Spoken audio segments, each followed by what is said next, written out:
Hi, everybody. Everything we've done over the past 6 years has been in pursuit of one overarching goal: creating opportunity for all. What we've long understood, though, is that some communities have consistently had the odds stacked against them. That's true of rural communities with chronic poverty. It's true of some manufacturing communities that suffered after the plants they depended on closed their doors. It's true of some suburbs and inner cities where jobs can be hard to find and harder to get to. And that sense of unfairness and powerlessness has helped to fuel the kind of unrest that we've seen in places like Baltimore and Ferguson and New York.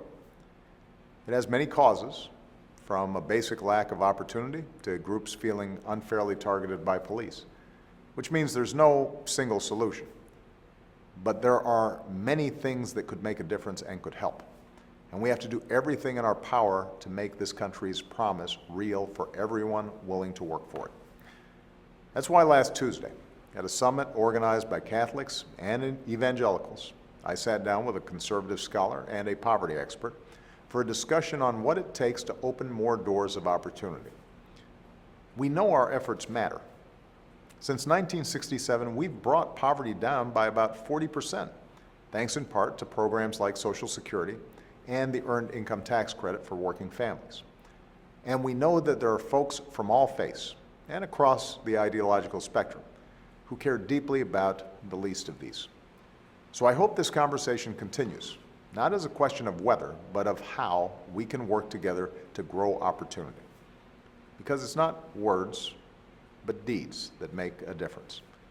And from expanding tax cuts for working parents, to raising high school graduation rates, to helping millions of Americans secure health insurance when they didn't have it just a few years ago, our actions are making a difference. Of course, lack of opportunity is not the only barrier between too many of our young people and the kind of future they deserve. On Monday, I'll travel to Camden, New Jersey, a city that has faced one of the highest violent crime rates in America. I'll highlight some of the innovative things they've done to help police do their jobs more safely and reduce crime in the process. And I'll highlight steps all cities can take to maintain trust between the brave law enforcement officers who put their lives on the line and the communities they have sworn to serve and protect. Whether we are Democrats, Republicans, or Independents, whether we live in one of our poorest communities, one of our wealthiest, or anywhere in between, we all want our country to be one where hard work pays off and responsibility is rewarded.